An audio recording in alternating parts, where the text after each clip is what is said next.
नमस्कार, आप देख रहे हैं जागृति मंच और इस वक्त हम जुड़ चुके हैं एक ऐसे समाज सेवी से जो गांव-गांव जाते हैं और बिना किसी राजनीतिक कारणों से युवाओं की हो चाहे ग्रामीणों की हो, ऐसी छोटी-छोटी मांगे हैं जिनको पूरा करने में अहम योगदान देते हैं। हमारे साथ समाज सेवी दिलबाग सिंह। सबसे पहले तो आपका स्वागत करते हैं जागृति मंच पर। जी भाई, धन्यवाद भाई। सबसे पहले हम आपके बचपन में जाना चाहेंगे तो माता-पिता या परिवार का कैसा माहौल आपका रहा है? देखिए, पिताजी थे, वो थे पुलिस डिपार्टमेंट में। और ये कहेंगे, जब हम एजुकेशन लाइफ में थे, 8वीं के 6ठी क्लास में थे, साथ साथ ज्वाइंट फैमिली थी। चाचा जी थे, वो आर्मी से रिटायर थे, कांस्टेबल गए। तो उस समय 6ठी क्लास में पढ़ते पढ़ते हमारे हाथ में दांती पकड़ा दी थी, स्कूल से आओ और भाई का अपना कटाई का काम में लगो। 6ठी में तो थोड़ी थोड़ी, 5वीं में स्टार्ट कर दी, 6ठी में तो हम मतलब पूरे पका दिए थे। और 7वीं क्लास में तो से वो जैसे अपना एक ट्यूबवेल लगाया था, उसका कुआं पक्के करने की बात हो, उस काम में भी हम लगाए। और जैसे भट्ठे हो, अपने ईंट पकाई करते, अपने मैदानी भट्ठे थे गाँव में, देसी भट्ठे, उनमें भी गोश्ते पकड़ाने हैं, ईंटों के अपने वो गैल वो बनाने हैं, गोले बनाने हैं। इस टाइप के काम में हम लगा दिए थे। चाहे हाथों से वो गंडासा चलाना हो, हाथों से सानी कुटनी हो, मतलब वो भी हम उस समय काम में पकड़ गए थे। उसके बाद जब पढ़ाई छोड़ के, मैं मोटा मोटी बताऊँ आपको, मैंने पेस्टिसाइड की दुकान करी। उसके साथ साथ जो अपनी खेती थी, वो 3-4 किले ज़मीन के थे, वो बोए फर्स्ट साल में। तो क्योंकि 5.5 एकड़ ज़मीन थी और वो अलग अलग रास्ते पे थी, 3-4 जगह, वो 4 जगह करीब ज़मीन थी, और बाकी की ठेका पे देगा 2 जगह अपनी वो बोई। और उसके साथ साथ चलता रहा। फिर बीच में कभी दुकानदारी भी कर ली, पेस्टिसाइड ही करी, 1 साल वो छोड़ दी। क्यों? फंड नहीं था, पैसा नहीं था कि वह दवाई हम ला कर थोक में उसको बेच लें। इतना था कि मार्केट से उधार लिया और आगे उधार बेच दिया। उसमें भाई बचत की में खास थी नहीं, जो थी थोड़ी बहुत वो उधार में फंस गई। उसके बाद माता जी सरपंच बन गई 95 में, यानी दिसंबर 94 में। सरपंच बनने के बाद तो जैसे रेता बजरी भी सेल किया, क्योंकि एक बैठक बनाई थी, उसमें कोई आंदा जानदा भाई रेता का उधारा दे दे, कट्टा एक सीमेंट का दे दे, माँ भाई जो सेल ही करना दिया। और किराना की छोटी मोटी दुकान भी करी एक साथी के साथ। खड़ बजोड़ा बेचा, लोन लिया भाई पीएनबी से, डीआईसी ऑफिस से, 10वीं बेस पे, +2 बेस पे, यानी कि वो 35,000 का लोन मिला। उससे वो दुकानदारी चलाई। कहीं न कहीं हम बात करते हैं तो आपके स्टार्टिंग के बिज़नेस की, तो फर्स्ट बिज़नेस कौन-सा था? किस चीज़ से आपने स्टार्ट किया था जहाँ पर आपको एक ये लगा था कि हाँ, हम अपने कदमों पे चलना शुरू हो गए? हाँ देखिए, मैंने एलआईसी का काम किया 2001 में। थोड़ा तो वहाँ से मैंने अपने आप को रियलाइज़ किया कि इनकम का सोर्स बन गया, और भाई खेती तो पैंडा छूट जाएगा। लेकिन अकेले एलआईसी में भी उस समय नहीं काम चला था। 2005 में हम पोल्ट्री में आए, एक साथी अपने परिवार से था, वो बोला भाई पोल्ट्री का काम कर लिया। हम 3 लोगों ने पोल्ट्री का काम है, छोटा फार्म किया साजे में। और फिर वो चलते चलते, यानी कि 3 साल उसमें भी ये रहा कि भाई इसमें भी कोई दम नहीं है। तो 2008 में तो ऐसी सोच थी, उस साथी और मैं बैठ के एक दिन बोले, मगर 5-5 लाख रुपया अपने बस दे नहीं, तो गंगा नहाए जावा, एक एक अपना घर बना लिया ठीक ठाक सा। क्यों? घर वो अपने पुराने घर थे, फादर जी के बनाए, 17 गज में घर था, वो भी छत उसकी नीचे वाली कच्ची थी। तो 5-5 लाख रुपये बच जाए, वहाँ धंधा तो चीज छोड़, और आप एक एक ठीक सा घर बना लिया, एक जगह सारा सेटअप हो जाए, मैसा का भी और बैठने का बैठक भी, और अपना घर भी। नहीं तो वो घर भी और बैठक अलग अलग थी, 3 जगह थी वो भी। तो बात ये हुई कि 2009 में जो हमने धंधे की नब्ज पकड़ी गई, पोल्ट्री के बारे में नॉलेज हो गया, एक्सपेरिमेंट हो गया। उससे ये होया कि हमने जब वो जो दिखा धंधा किस टाइप से चलेगा, लोग इसमें सक्सेस है और हम क्यों नहीं सक्सेस। फिर हमने उसकी पकड़ के ना, उसमें अच्छा मार्जिन ठीक ठाक आने लग गया। 9 में तो, यानी कहूँ 2009 में तो ये हो गया कि भाई अब ये समझ लो भाई पुनर्जीवन कह लो उसको, या जिंदगी में ही भाई, हाँ भाई मार नहीं खावांगे। जिसको आप डीपी फार्म के नाम से, हाँ, डीपी ग्रुप के नाम से हम चला रहे हैं, दिलबाग पोल्ट्री के नाम से चला रहे हैं। तो वो हमने 2009 में ये होया कि भाई पीछे मुड़ के देखने की जरूरत नहीं है, बल्कि आप जैसे अनेक और साथियों को भी प्रमोट किया कि भाई आप भी पीछे ना रहो, इस लाइन में जुड़ो और इस बार का धंधा नहीं, इस बार का मजा नहीं, मतलब इनकम का सोर्स अच्छा है। तो लग के हमारे साथ में आज सैकड़ों साथी हैं जो वो एकदम सक्सेस भी है और काम बहुत अच्छा चला। अगर आपकी पढ़ाई की बात करें, आप जी। 5वीं 6वीं से खेतों में जाने लगे थे, तो क्या उस समय आपकी पढ़ाई में आप कितने अच्छे थे, या फिर बोलते हैं बैक बेंचर होते हैं, तो उस नहीं, पढ़ाई में मैं ये कहूँगा टॉपर नहीं थे, पढ़ाई में मीडियम थे हम। और वैसे तो मेरे 10th क्लास में यूपीएससी क्वालिफाई करने के सपने थे, जिसमें ये था कि मैं आईपीएस की परीक्षा पास करूं, यूपीएससी पास करके। आईपीएस का मेरा ज़्यादा वो था, इंटरेस्ट था कि आईपीएस में एक एसपी का रैंक का मैं लगूं। तो वो ऐसा था कि उस जो सपने वो पूरे नहीं कर पाए। वो क्यों नहीं कर पाए, मैं कुछ न कुछ ये मानता हूँ। देखिए, प्रयास तो मैंने करे, ये नहीं कह सकता कि मैं प्रयास नहीं करे, लेकिन मैं उसमें वो कहीं कह नहीं, मैं थोड़ा किस्मत का पेच, या कहीं कि भाई गॉड गिफ्ट मेरे को नहीं था उसमें। मैं औरतों के गैस हूँ, घर वालों को भी नहीं, क्यों घर वाले भी सपोर्ट पूरी थी। कोई ये नहीं था कि घर वाले से जो 10 रुपये कमा मैं खर्चे के लिए, वो भी तो पूरा कहीं ना था। कहीं फैमिली कंडीशन इसमें आपके बीच में आई, या फिर कुछ और समस्याएं थी जो? नहीं, फैमिली कंडीशन की इतनी तो फैमिली कंडीशन बिल्कुल कमज़ोर नहीं थी। भले उस समय में सबके पास पैसा कम था, सो वो सोर्स नहीं थे हमारे पास। मोटरसाइकिल बाइक भी नहीं थी उस समय, तो प्राइवेट व्हीकल में साइकिल पे 10th क्लास में 9th क्लास से पढ़ने जाए करते। और जीत बढ़े उसके बाद फिर अपने बाई बस आए गए। मतलब कार तो 2009 में ली थी मैंने, और उसमें भी खड़ी करने पे घर पे जगह नहीं थी, पड़ोसियों के खड़ी करके आया था मैं, अपनी आल्टो कार ली थी। बात यह है कि वो पढ़ाई के मामले में जो रहे ना, उसमें तो ये मानूंगा जैसे वो करे नहीं, वह परमात्मा की देन है ना, वो हमारा दिमाग, उसमें कहीं ना कहीं हम वो मानेंगे वो परमात्मा की देन। कहीं ना कहीं ये था कि फेल हुए नहीं, और हाँ, फैल भी नहीं हुए, और लेकिन वहाँ तक अचीवमेंट भी नहीं कर पाए। जी। तो क्या मानते हैं कि अगर फैमिली कंडीशन स्टार्टिंग से अच्छी होती तो क्या और आगे से भी एक्स्ट्रा कुछ हो सकता था? नहीं, उसको मैं उस मामले से नहीं जोड़ सकता, क्योंकि फैमिली की पिताजी इतने तो थे कि मैंने उस समय में भी ये कह दिया भाई 2000 चाहिए, 1000 रुपये चाहिए, 500 रुपये चाहिए। वो तो कंडीशन वाली बात नहीं थी भाई, ये कहीं भाई बिल्कुल घर में नहीं था। हाँ, घर में इतना नहीं था कि अरे इस तो कोई थे नहीं, लेकिन गांव में 10 साथी या जो 100 परिवार की बात में उनमें से नहीं थे भाई, ये इनका गुजारा ठीक है, ये तो ठीक थी। उसमें से मैं ये कहूँगा बस एक किस्मत का मोड़, ये पढ़ाई के मामले कहे ना कि वो जो मेरे सपने थे, लेकिन वो सपने इस लाइन ने, जो आज बिजनेस की लाइन है ना, वो सपने उससे भी फालतू पूरे कर दिए, जो चाहा उससे भी फालतू हमारे वो बने। अगर हम एजुकेशन की आपकी बात करते हैं, तो एजुकेशन कहाँ तक आपकी ग्रेजुएशन तक एजुकेशन है ना, ग्रेजुएट की मैंने। और अगर ये माना जाए कि आपने एक राजनीतिक शुरुआत भी की है, तो राजनीतिक शुरुआत पहले हुई आपकी, या फिर समाज सेवा के रूप में शुरुआत आपकी पहले हुई? समाज सेवा का तो ऐसा है, समाज सेवा तो जब से यानी कि हम +1 में थे या +2 में थे, उस समय से ही छोटे मोटे कार्य, वो यूथ युवा क्लब की तरफ से हम गांव में युवा थे उस टाइम से, मैं तो वो युवा क्लब में रह के हम करे करते।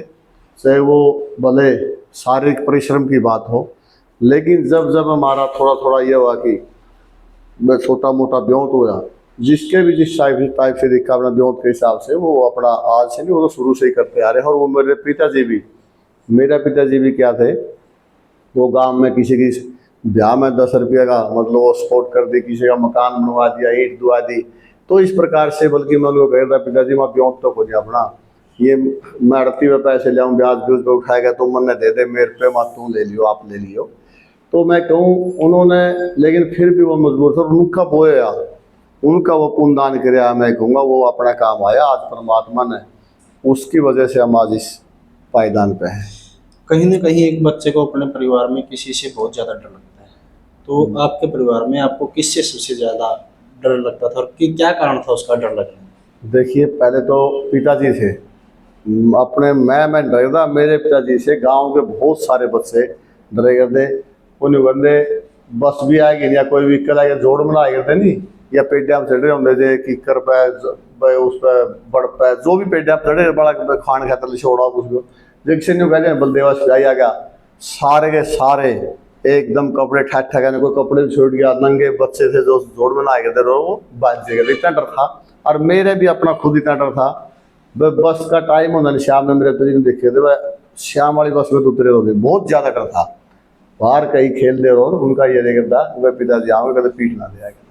कि किस चीज का डर था, क्यों इतना डर लगता था कि कहीं ना कहीं वो पीट देंगे? नहीं पीट दे करते तो वो देखो पढ़ाई के मामले में था, वो आगे काम पूछ दे कितना पढ़े क्या कराया, फिर उसमें जो नहीं आया तो फिर वो पुलिस की, जो पुलिस वाली भी थी उनमें, वो पुलिस जिससे हम पिटाई कर रहे मुलजिम की, वो भी कर दिया उनके अंदर इस तरह का वो था कि वह बच्चों को अभी ऊपर मारे, खूब पिटे कर दे, बहुत ज्यादा डरे करते हम भाई। मतलब उनकी तो मैं कहूँ नहीं बहुत थोड़ी है, पिटाई में डर का मामला ना बहुत डरे करते। और आज 10वीं तक, 10वीं के मैं अब जमा पढ़ाई छोड़ने के बाद भी अपना बिजनेस बनाने फिर भी थोड़ा बहुत डर लगता, मैं क्लेश कर देंगे। परिवार में ऐसी क्या चीज थी जो आपने फर्स्ट टाइम की थी समाज सेवा के तौर पर, और जिसके कारण आपको काफी ईमान के चलो डर भी हुआ, या फिर आपको मोटिवेशन उसके थ्रू मिला? नहीं समाज सेवा तो देखिए अब संस्कारों की बात है, वो बूढ़ों में बैठते फादर साहब हो, दादाजी हो, और गांव में बैठते सारे इकट्ठे, ये तो आज भी और पहले भी। आज थोड़ा हाँ क्रेज दूसरा, आज तो फोन का क्रेज है, सारे फोन लेके अपने अपने बैठ जाए। उस टाइम उनके अंदर से एक संस्कार थे कि वह हमने कुछ न कुछ दूसरे परोपकार के लिए तो करना चाहिए। और दूसरा क्या था भाई, सांग सुन सुने कर दे, बहुत सारे मतलब था बड़ों से वो किताबों से की बात हो, किताबों से पढ़ा है कि ये समाज सेवा जब हम करेंगे, पुण्यदान हम करेंगे तो परमात्मा हमारा भला करेगा। जी, अगर राजनीति की शुरुआत देखें तो राजनीति की शुरुआत आपने कब की थी, और क्या ऐसा कारण रहा था कि आपने राजनीति में कदम रखा? राजनीति की शुरुआत की बात करें तो मैंने 2016 में एक जिला परिषद का इलेक्शन लड़ा था, और वो ये सोच के लड़ा था कि हमें एक ये स्टेप मिले, इससे हमारी शुरुआत हो, कल को आने वाले भविष्य में हम एक एमएलए का चुनाव लड़ें। तो उसमें तो इलेक्शन में तो खैर मैं रह गया था, लेकिन मन में थी, और आगे ये भी था कि हमारे उचाना से तो मैं उचाना तो हमारा नंबर पड़ना ही मुश्किल है, क्योंकि यहाँ बड़े बड़े नेता थे, राजघराने थे, और उस समय अपना भी इतना ये नहीं कहूँ था कि जान पहचान तो थी नहीं, बहुत ही कम थी। जब अब 19 में थोड़ा थोड़ा हमने वो लगा कि वह हम भी इस दंगल में क्यों ना आए, तो 19 में तो खैर अब अपना उस थोड़ा थोड़ा था, उस टाइम भी नहीं जान पहचान थी। यानी कि अब से 4 साल पहले हमने डोर टू डोर, चाहे वो तालाब पे हो, चाहे वो गली में हो, चाहे ताश खेले थे लोगों के अंदर जाके ताश छपवाए अपने, चाहे वो कैलेंडर की बात हो, तो वो लोगों में हम जाके और किसी को जाके ये भी कही करती भाई सामाजिक काम कोई हो भाई, 10 आदमियों का या 10 घरों का, तो इस प्रकार का सामाजिक काम हो, चाहे खेलों की बात हो, चाहे गौशाला की बात हो, तो उनके बीच में जाते वो बढ़ता बढ़ता आज वो दिन है कि आज पूरा हल्के के लोग अपने को जानने लगे। और मैं भी कई हजार कहूँगा, मैं कई हजार लोगों को अपने हल्के में मैं भी अपने सीधा डायरेक्ट जाने लगा। आपने बताया जिला परिषद का अपना चुनाव लड़ा, जी। उसको आप हार गए थे हालांकि, तो क्या चीज़ उसके बाद ऐसी कोई चीज़ खली आपको कि इसमें चुनाव हम हार गए, आगे कुछ ऐसा कोशिश करेंगे जीतने की, तो इसकी क्या? देखिए उसमें खाली ये थी कि मैं अपने आप को ये सोच कर कि मैं सक्सेस हूँ, उस दंगल में आया, दंगल में ये सोच के भी आए कि भाई इसको देखे किस प्रकार से राजनीति में हम आगे बढ़ सके। और वो बताया मैंने आपको एक स्टेप, भाई ये एक हमने ये मिले कि पायदान वो मिले कि भाई यहाँ से शुरुआत हो गई। जैसे पिछले लोगों के मंत्री के किसी के एमएलए के सुनते हुए पहले वो सरपंच बना या वो पंचायत मेंबर बना, चाहे वो चौधरी भजनलाल की बात हो, चाहे वो दूसरे अन्य नेताओं की बात हो, बस स्टार्टिंग कहीं न कहीं से हुई उनकी, चाहे आपने चौधरी साहब की बात भी करें तो ये स्टार्टिंग की बात थी, भाई हम स्टार्टिंग कहाँ से करें। लेकिन उसमें कमी की बात रही, उस समय कमी ये रही कि मैं जानता ही नहीं था किसी को। हमारे वार्ड में 11 गांव थे, अपने गांव को छोड़कर 10 गांव थे। एक थुआ गांव अपना पड़ोसी गांव है, उसमें अटैच है, उस गांव को भी छोड़ दो क्योंकि वहाँ भी जान पहचान थी, नहीं तो दूसरे 9 गांव बच गए। नहीं 9 गांव में मैं 50 लोगों को नहीं जानता था, 9 के 9 गांव की बात करें तो मैंने जब फील्ड में उतरा और जाके देखा कि लोगों के टच में आया, लोग ये पूछते भाई आप कौन हो, कहाँ से हो, कैसे हो। वैसे तो पोस्टर वगैरह तो लगाए, लेकिन वह मिले तो कोई देखे नहीं। तो ये चीज़ें मैंने सोचा कि भाई जान पहचान भी लोगों के बीच में आना जाना भी जरूरी है। कितने वोट उस टाइम आपको जिला परिषद चुनाव में मिले थे? उस समय 4050 वोट मेरे को मिले थे और तीसरा नंबर पे मैं उस इलेक्शन में रहा था, क्योंकि मेरे से आगे जो पहले एक चुनाव वो लड़ चुके थे और एक चुनाव में वो हार चुके थे, वो अपना मेरे से मतलब पहले नंबर पे वो आए थे, वो बने थे। कौन कौन वो कौन? दिनेश डोड़ा था ना जो, हाँ। उसके फादर ने इलेक्शन लड़ा था और वो पहले हार चुके थे। बल्कि लोग भी कही करते भाई ये पहले हार लिया, इनका तो इसने बन दे यार, विवाह के तो देख लिए। मैं तो फिर एक बात ही मन मन बना लिया था। कहीं ना कहीं अपनी एक धारणा होती है कि इसने पहले हाँ। चुनाव लड़ा है, सरपंच का हो या जिला परिषद का हो या हाँ तो जो पहले हार चुका है उनको इलेक्शन में हाँ। अगले इलेक्शन में जिता दिया जाता है। हाँ, लोग यही कही करते भाई इसको अब की बार तो इसने दे दिया, पिछले बार हार गया था, सिंपैथिक थी उनके प्रति।